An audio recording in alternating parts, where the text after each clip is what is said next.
Olá, pessoal! Sejam bem-vindos! Vocês estão na plataforma da Solução de Webconferência.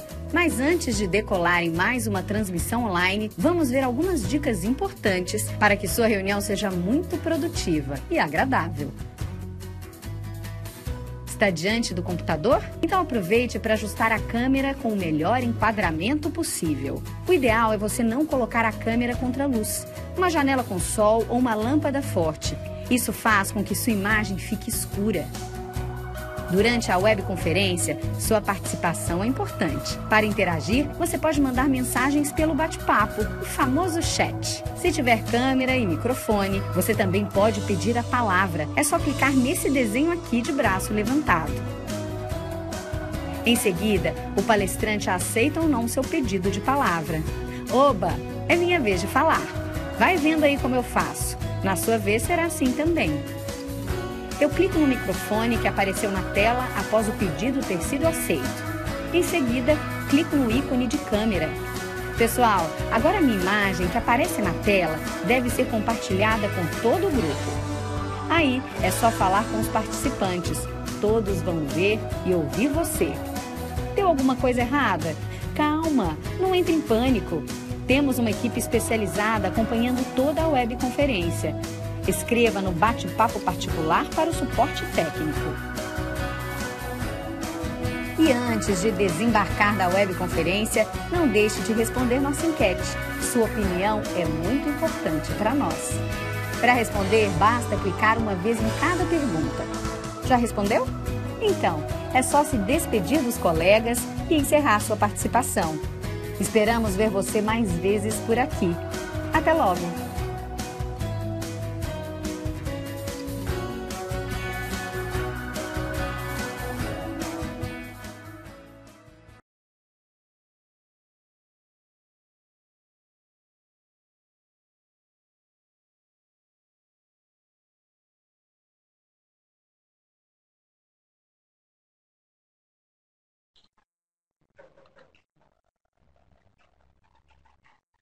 Olá, boa tarde a todos. É sempre muito bom, poder conversarmos com vocês mais um pouquinho e desta vez reunindo todos os professores de todas as unidades escolares da diretoria de Taquaritinga, E hoje a nossa conversa vai ser sobre a importância da leitura dentro da escola, a leitura dentro das nossas aulas, em todos os componentes curriculares, Nós vamos conversar um pouquinho sobre a leitura como conteúdo a ser estudado dentro das disciplinas, dentro de todas as escolas.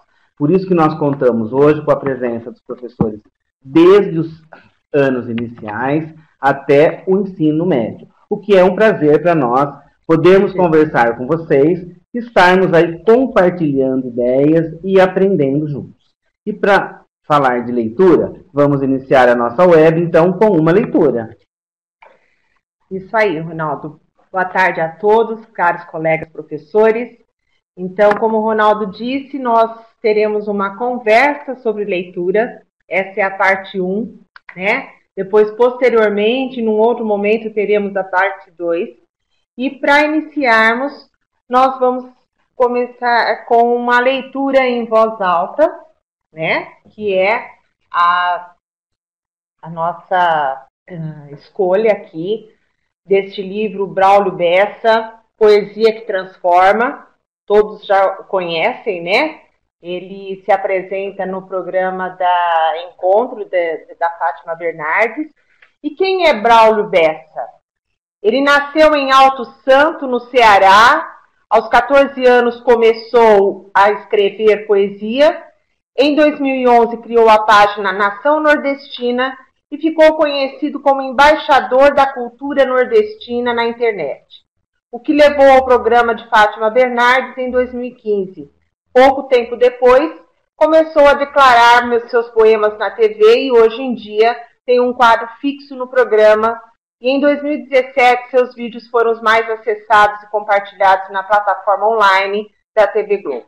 Então, Braulio Bessa é um poeta nordestino, com não só este livro, mas ele tem outros livros dele com os seus poemas, com os seus sua literatura de cordel, tá? E sempre muito interessante com temas atuais. Então, nós escolhemos um texto chamado Imagine a Paz. Um dia eu imaginei um mundo sem armamentos, sem brigas religiosas, sem ataques violentos, sem bombas, tiros e balas, sem ninguém fazendo as malas, fugindo dos sofrimentos. Um dia eu imaginei um mundo sem terrorismo, sem preconceito nenhum, sem vingança, sem racismo, sem a tal intolerância munida pela ganância e tanto individualismo. Um dia eu imaginei um mundo que não tem guerra, que não se derrame sangue por um pedaço de terra, sem grade, muro, barreira, às vezes numa poeira a humanidade se enterra. Um dia eu imaginei um mundo sem ditadores, um mundo sem julgamentos desses falsos julgadores que enchem nossos caminhos com um monte de espinhos e arrancam nossas flores. Um dia eu imaginei um jornal com a matéria: o mundo hoje está livre de toda fome e miséria que as guerras têm causado, deixando o homem curado dessa doença tão séria. Nesse mundo, todo mundo sabia se respeitar, cada um com sua fé, com seu jeito de pensar, buscando fazer o bem sem fazer mal a ninguém, procurando melhorar. Nesse mundo, todo mundo podia se abraçar, conhecer outras culturas, ir para longe viajar, apreciar a beleza, carregando a certeza de que um dia pode voltar. Nesse mundo, todo mundo entendia o que era amar, repartia cada pão, fazia o bem sem cobrar, convivendo em harmonia e sempre que alguém caía, tinha alguém para levantar. Nesse mundo, todo mundo aprendeu a ajudar, a olhar também para o outro com a missão de cuidar. E sempre que alguém sofria, tinha alguém para confortar. Parece até fantasia, difícil de acreditar. Há quem diga que é bobagem, que é loucura imaginar. Mas não perco a esperança. É imaginando a mudança que se começa a mudar. Lindo texto, né? Então, para começar essa conversa sobre leitura, né? Uma conversa que não é de agora, de há muito tempo nós estamos falando sobre leitura. Muito tem se falado sobre a importância da leitura, tanto para nós, professores, quanto para os nossos alunos, né? Vários artigos abordam as necessidades colocadas para o sujeito em termos da efetiva participação social. Então, saber ler diferentes tipos de texto, estar bem informado, saber ajustar o registro a uma situação comunicativa. Isso são conteúdos a serem ensinados na escola. E ler para as crianças desde o início da escolaridade é fundamental. Então, sempre quando a gente conversa com os professores dos anos iniciais, principalmente, né, com os PCs dos anos iniciais, a gente sempre diz isso. A leitura deve começar desde o início da escolaridade, lá na educação infantil. Essa atividade que vai oferecer um acesso à cultura escrita antes mesmo das crianças estarem alfabetizadas. Quer dizer, o aluno não precisa estar alfabetizado para ler, né? Ele pode ler sem saber ler. Ler através dos olhos do professor, que deve ser um leitor nato. Ler não é... Então, o que é ler? O que significa ler? Não é descobrir sentidos colocados nos textos pelos seus produtores. Não é só isso. Mas é muito além disso. É interpretar os possíveis sentidos do texto a partir do conjunto de referências, significados, semânticos que por ele constituído. Então, não basta apenas decodificar. É preciso compreender. E, para isso, a escola, nós professores, temos que fazer um trabalho constante com a leitura. A responsabilidade da leitura não é só do professor de língua portuguesa. Por isso que hoje nós estamos reunindo todos os professores desde os anos iniciais ao ensino médio, de todas as áreas, porque a responsabilidade dessa leitura, do ensinar a ler, é de todos nós. Então, ensinar a ler deve necessariamente criar situações nas quais os alunos reconheçam, identifiquem, analisem, se posicione diante dos valores e apreciações veiculados no texto, que eles se coloquem diante do texto. Se a finalidade do trabalho com a leitura na escola é aprender a participar das práticas sociais de leitura, que acontecem em todos os espaços, mesmo externos à escola, porque se a gente observar a leitura, ela está fora da escola. Em todos os lugares que nós vamos, né, no supermercado, nas lojas, nas ruas, nós nos utilizamos da leitura. Então, deve-se trazer para a sala de aula essas práticas de leituras, essas práticas sociais que são relevantes e que para uma efetiva participação cidadã. Então, ler é importante na escola porque é importante fora dela e não o contrário. Então, eu preciso ensinar o meu aluno a ler porque a leitura é importante fora da escola. É lá fora que ele vai usar essa leitura. É fora da escola que ele vai utilizar para compreender o mundo. Ler é mais do que um processo individual. Ele é uma prática social, como nós falamos, né? Por que uma prática social?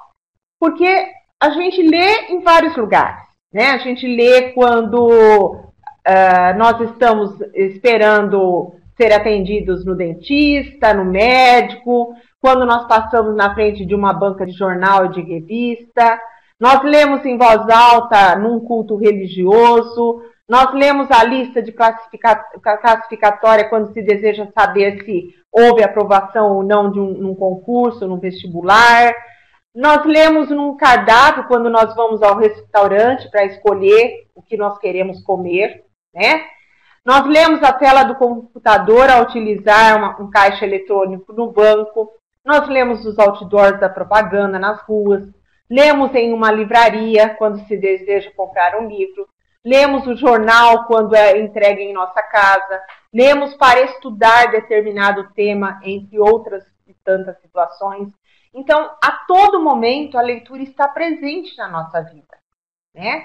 Ela se faz presente, por isso que nós a consideramos como uma prática social. Por isso que a escola tem que ensinar os alunos a ler, porque ela é importante fora da escola. Já que nós estamos falando de leitura, né, de leitura como conteúdo, de uma leitura que faz a diferença dentro da escola e dentro de todas as disciplinas, nós precisamos pensar, então, nos conteúdos específicos da leitura. Que seriam o quê? O comportamento leitor. Qual é o comportamento do leitor diante da leitura? Quais as capacidades de leitura? Quais os procedimentos de leitura? E é sobre isso que nós vamos conversar um pouquinho agora, né? Quando a gente fala em comportamento leitor, né, a gente pensa lá no que Délia Lerner dizia para nós, né? Refere-se, então, e caracteriza-se como sendo a dimensão social do comportamento leitor. O que é esse comportamento leitor? Como a gente se comporta diante das leituras que fazemos, né? A gente socializamos critérios de escolha, de apreciação estética de leitura, né? Nós lemos trechos de textos que gostamos e compartilhamos com os outros. Frequentar a leitura dentro da sala de aula, né? Dentro da sala de leitura. Então, frequentar a sala de leitura é um comportamento leitor. Comentar com o outro o que se está lendo também é um comportamento leitor que nós fazemos intuitivamente, sem pensar que estamos fazendo. Quantos de nós não compartilhamos as nossas leituras e sugerimos aos outros, né? Então, compartilhar leitura com os outros também é comportamento leitor. Recomendar livros ou outras leituras que consideramos valiosas. Né? Comparamos o que lemos com outras leituras do mesmo ou de outros autores ou de outros temas, né? atrever-se a ler textos difíceis, entre outros, né? Então, o comportamento leitor define as leituras e traz a leitura para o meio, e traz a leitura para que todos tenham acesso a ela. E as capacidades ou as estratégias de leitura, né? Elas classificam-se em capacidade de decodificação, que se referem à compreensão de sistema de escrita. Óbvio, né? Todos nós vamos conhecer o sistema de escrita para ler. Capacidade de compreensão, que estão relacionadas às estratégias cognitivas de leitura. E as capacidades de apreciação e réplica do leitor em relação ao texto, né? Que está relacionada aos aspectos discursivos, implicados no ato de reconstrução dos sentidos do texto, né? Ainda que as capacidades sejam classificadas dessa maneira, isso não representa um movimento progressivo em relação ao grau de dificuldade ou de ordem de apropriação. Ao contrário, as capacidades se interrelacionam e a mobilizam, e a mobilização de algumas podem auxiliar na constituição de outras. O que a gente pode pensar, né? Agora eu estou decodificando, agora eu estou compreendendo, agora eu estou apreciando, tudo se mistura, né? Tudo se faz dentro de uma progressão de capacidades que a gente tem para entender o que lê e para ter essa participação social tão importante. Então, o comportamento leitor, ele é muito importante diante das leituras que a gente faz para entender aquilo que a gente está fazendo. E essa capacidade, né, Ronaldo? Essas capacidades, elas devem ser ensinadas. Então, não basta eu ensinar o meu aluno a decodificar. Vamos pegar lá os aluninhos dos anos iniciais, né? Que eles juntam as letrinhas, eles conseguem ler o texto. Ah, meu aluno já está lendo. Ele está lendo, mas será que ele tem a capacidade de compreender? Será que ele tem a capacidade de apreciação e réplica? O que é isso? De ver, de observar um texto bem escrito, um termo bonito que o autor usou, uma expressão diferente. São essas capacidades ou estratégias que devem ser ensinadas para o nosso aluno. Porque se meu aluno fica só na decodificação, ele não é um leitor, ele é um ledor. Ele apenas lê. E muitas vezes nós temos ótimos ledores e não temos leitores, né? Muitas vezes eu tenho um aluno que eu digo assim, nossa, ele lê uma belezinha, não gagueja, lê fluentemente sem gaguejar, né? Sem soquinho, como a gente diz. Mas ele não compreende nada, ele não entende nada do que ele leu. Quando você pergunta para ele, e aí, o que você achou do texto? O que você pode me dizer sobre esse texto? Ele não sabe dizer. Então, este aluno, ele é um ledor e não um leitor, porque ele não foi desenvolvido nele essas capacidades e essas estratégias.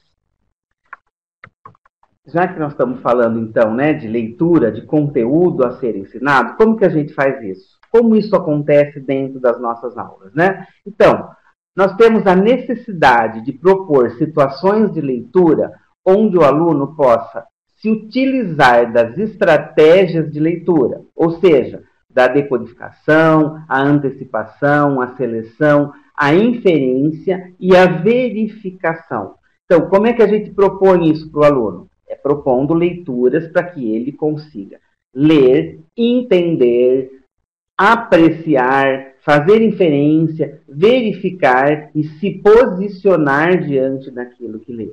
Então, as capacidades de compreensão, por exemplo, auxiliam nas de decodificação. As de apreciação e réplica, como a que se refere à recuperação do contexto de produção, podem ser mobilizadas desde antes de se ter a compreensão do sistema de escrita. E para isso, então, a gente pensa nos procedimentos, né, e nas capacidades de leitura. E só um parêntese, né? Quando a gente, voltando aqui, quando a gente diz que a capacidade de apreciação e réplica, ela é uma capacidade, uma estratégia que pode ser mobilizada antes do aluno ter a compreensão do sistema de escrita, quer dizer, antes de saber ler. O que a gente quer dizer com isso? Que o aluno, como eu disse no começo, ele pode ser um leitor através dos olhos do seu professor, né? O professor lendo para ele. Quer dizer, se o professor o repertoria, ele vai mobilizar essas capacidades, mesmo não sabendo ler fluentemente, ou mesmo não sabendo decodificar, mesmo que ele esteja no início da compreensão do sistema de escrita. Pensando então aí, né, nas capacidades de escrita. Olha lá, compreender diferenças entre escritas e outras formas gráficas. Conhecer o alfabeto. Compreender a natureza alfabética do sistema de escrita. Ler, reconhecendo globalmente palavras escritas. Ativação de conhecimentos prévios. Antecipação ou predição de conteúdos ou propriedades dos textos.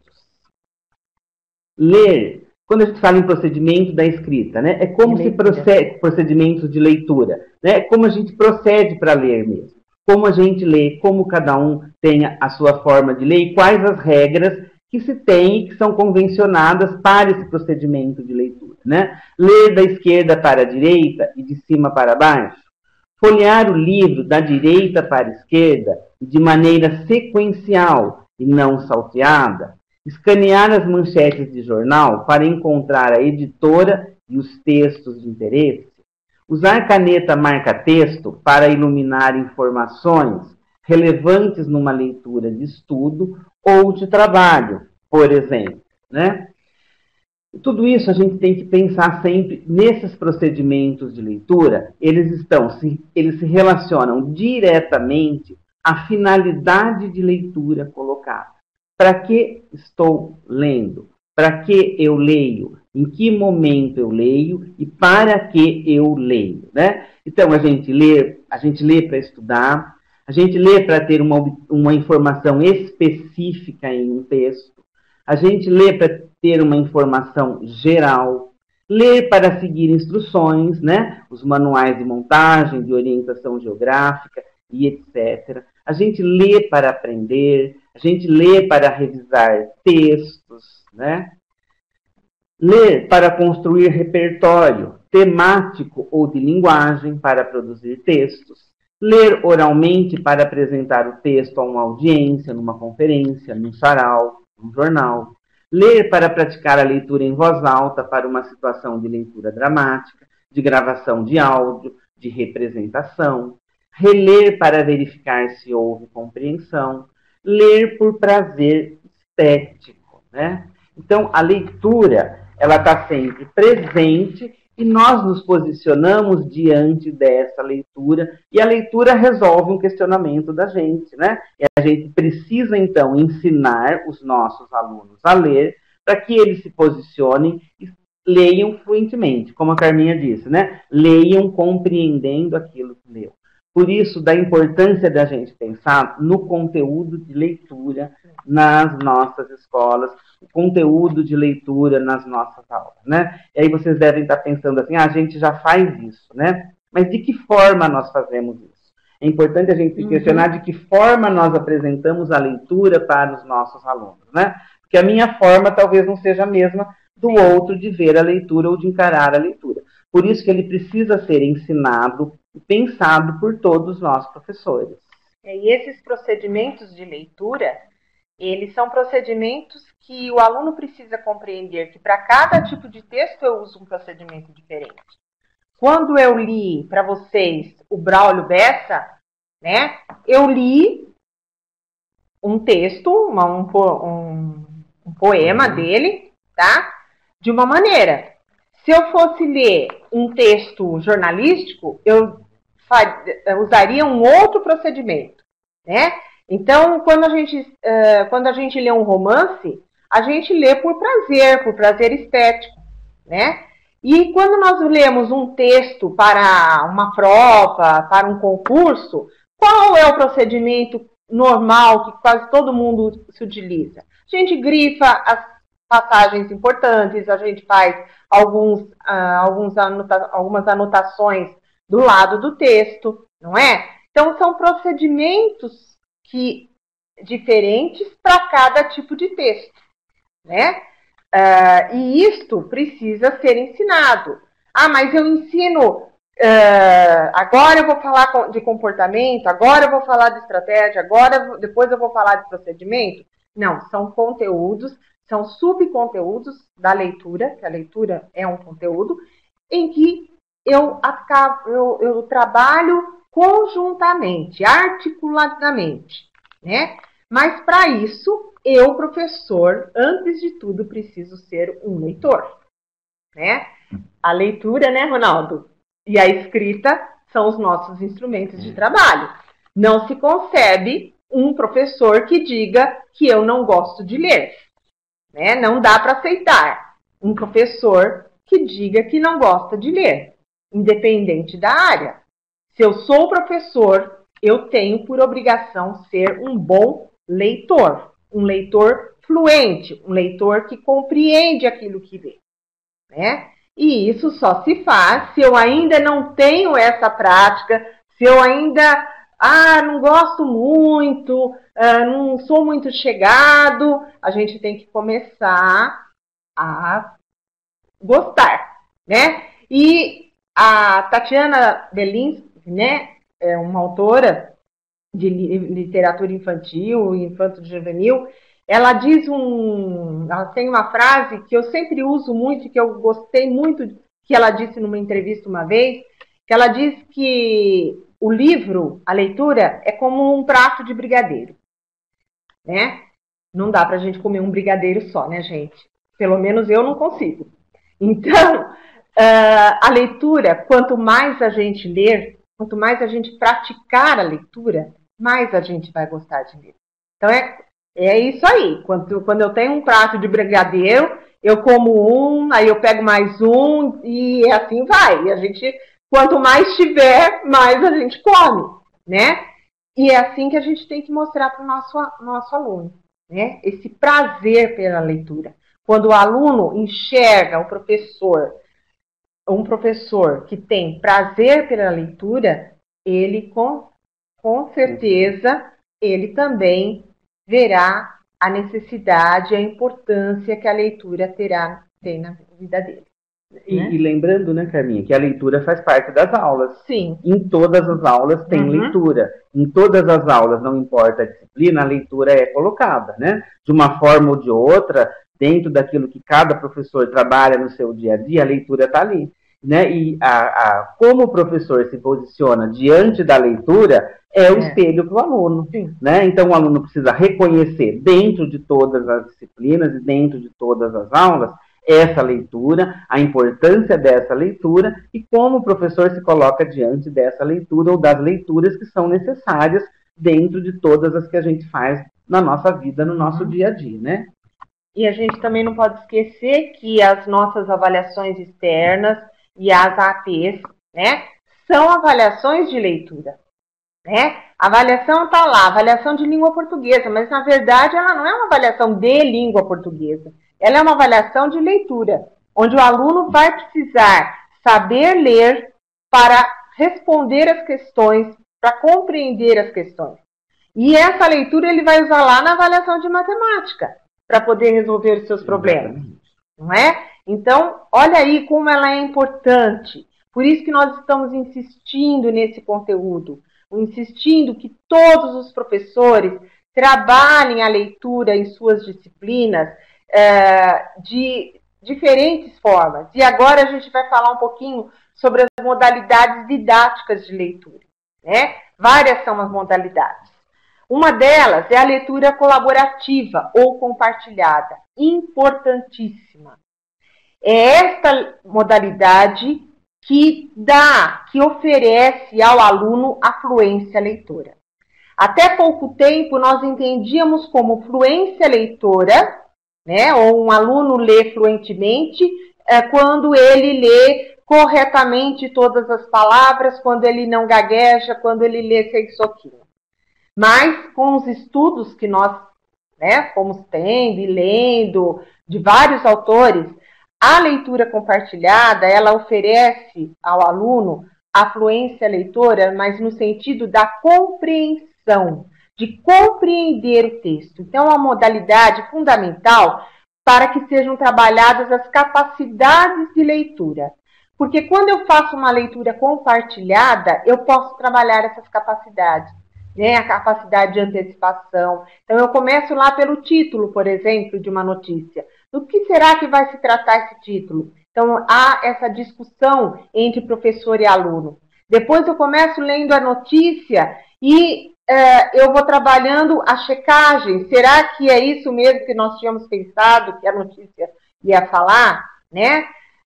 Então, essas capacidades de leitura relacionadas ao processo da leitura possibilita a criação de espaço, de socialização de estratégia, de reconstrução do sentido do texto.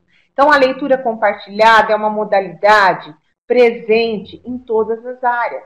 O professor de história utiliza a leitura compartilhada, o professor de física, o professor de geografia, de filosofia, de matemática, para ler um problema de matemática e para pensar sobre essa resolução de problemas, Então, o professor de arte, numa leitura mesmo de obra de arte, ele pode fazer essa leitura compartilhada. Então, é aquela leitura que nós damos esse nome de compartilhada ou colaborativa, alguns autores dão o nome de compartilhada, outros de colaborativa, e que serve para o trabalho com a fluência leitora. Tanto que nós temos 3 projetos que trabalham com essa finalidade, Ronaldo? O audiolivro, que nós trabalhamos lá nos anos iniciais, com os 4º anos, e 3º anos até, e o teatro de leitor, que é a leitura dramática, com os 5º anos, e o sarau, que é realizado com os 6º anos. E esse ano estendido a primeira série do ensino médio. Isso. Então, por que desses projetos de leitura? Com o objetivo de trabalhar a leitura compartilhada, que vai levar ao aluno essa fluência leitora. E esses projetos, eles são trabalhados principalmente com os alunos que apresentam dificuldade de compreensão. Não é só com os alunos bons, não. Esses projetos, eles são indicados principalmente para aqueles alunos que têm essa dificuldade de compreensão. Por quê? Porque durante o processo do projeto, mais do que o produto final, o que interessa é o processo, Durante esse processo, esse aluno vai compartilhar sentidos com os colegas, com o professor, Tanto no audiolivro, quanto no teatro de leitores, quanto no sarau.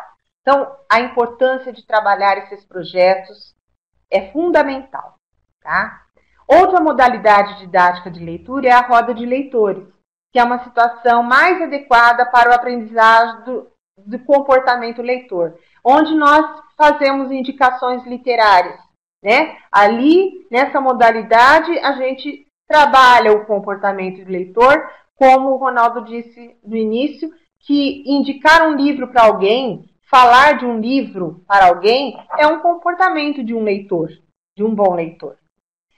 Ter clareza de que a prática tradicional de leitura silenciosa, com perguntas para serem respondidas por escrito, não ensina a ler. Então, achar que o aluno lê sozinho, e depois responde perguntas onde a primeira resposta está no primeiro parágrafo, a segunda resposta está no segundo parágrafo. Isto não ensina a criança a ler, Apenas investiga o que aprendeu a ler, mas não ensina o aluno a ser um leitor e a ser um leitor fluente, certo? Que fique bem claro isso, Lógico que nós tivemos essa prática, Nós, quando alunos, nós muitas vezes como professores, chegamos a realizar essa prática. Mas os estudos nos mostram atualmente que não é esta prática que vai ensinar o meu aluno a aprender a ler. É a mesma coisa quando a gente fala da cópia. Não é mandando o aluno copiar um texto que eu vou ensinar ele a escrever corretamente, a pontuar corretamente, né? Então, a gente precisa pensar bem nas práticas que nós utilizamos em sala de aula. E outra modalidade importantíssima, que é essa que a gente vai nos prender mais, que é a leitura em voz alta feita pelo professor. Esta modalidade, ela tem por objetivo repertoriar os nossos alunos. Então, que gênero que nós utilizamos nesta modalidade? O gênero literário, textos literários, né? Eu posso ler um romance, um conto, uma crônica. É esse tipo de texto que a gente trabalha nessa leitura. E esta leitura, ela deve ocorrer diariamente. É uma atividade permanente que deve acontecer diariamente, né? Com prioridades para textos da esfera literária, como contos de fadas lá nos anos iniciais, os contos clássicos, os contos de enganação, de esperteza, lendas, crônicas, romance, aventuras. Eu posso, nesse momento da leitura em voz alta, se eu quiser, ler um livro inteiro, por exemplo, como Malala, né? Eu posso ler por capítulos este livro para os meus alunos, é uma forma de leitura em voz alta, né? O que é importante é saber que se pode aprender sobre a leitura mesmo antes de saber ler. Essa modalidade de leitura em voz alta, ela deve acontecer desde a educação infantil, né? Tudo isso é imprescindível no trabalho da escola com a leitura. Então, planejar momentos nos quais os alunos possam ler e ouvir a leitura de textos por você, professor. E assim, aprender a reconhecer o valor da leitura como fonte de fruição, de estética, de entretenimento. Então, é uma prática diária, né? Não é uma prática que eu faço uma vez por semana, uma vez cada 15 dias. Nos anos iniciais, nós temos essa prática como atividade permanente, é a primeira atividade do dia. Antes de mais nada, antes de o aluninho abrir a sua mochila, antes dele colocar o cabeçalho, a primeira atividade é fazer essa leitura em voz alta. E é uma leitura no máximo de 10 minutos, não mais que isso. É uma leitura onde eu apresento, por exemplo, o portador, né, o livro, por isso que não é uma leitura que eu pego uma folhinha da internet para ler, não. Tá? Eu tenho que ter um portador na mão. Eu preciso apresentar o autor, dizer quem é ele, né? Pelo menos alguma coisa sobre ele. E fazer a leitura de uma forma prazerosa, né? Para isso eu preciso me preparar, né? Eu preciso me preparar, por quê? Porque eu, professor, preciso fazer uma boa leitura.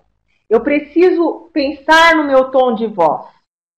Se um professor lê num tom de voz baixinho, que ninguém escuta, muito mole, né? Com uma postura ruim, um ritmo devagar, isso não vai dar vida ao texto. Quer dizer, o professor precisa dar vida ao texto. A gente não vai, por exemplo, imitar a voz de ninguém, nada disso. Mas eu preciso dar entonação a esse texto, né?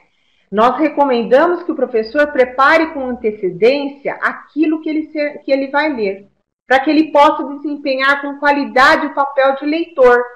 Porque o aluno percebe claramente quando o professor não preparou a sua leitura, certo? Então, nos anos iniciais, nós temos essa prática, tá? Que é diária.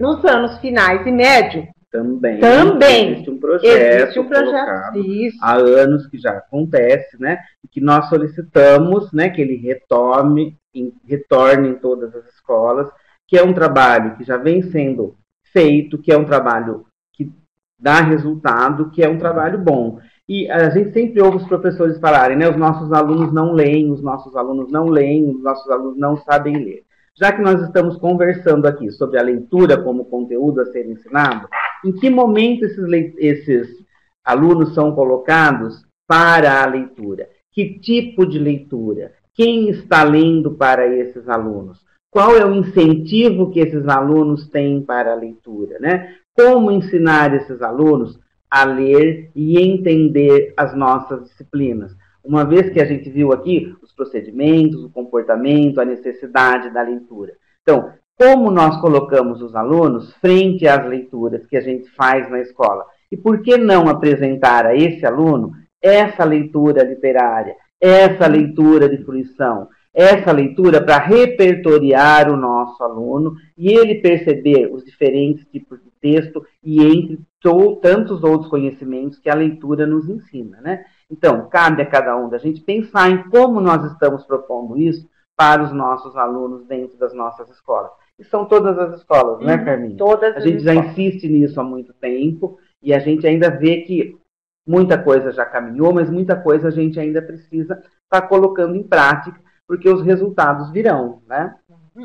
É interessante dizer o seguinte, né? Às vezes o professor de física, por exemplo, pode dizer assim, mas eu vou perder tempo, o que tem a ver um texto literário com a minha disciplina, né?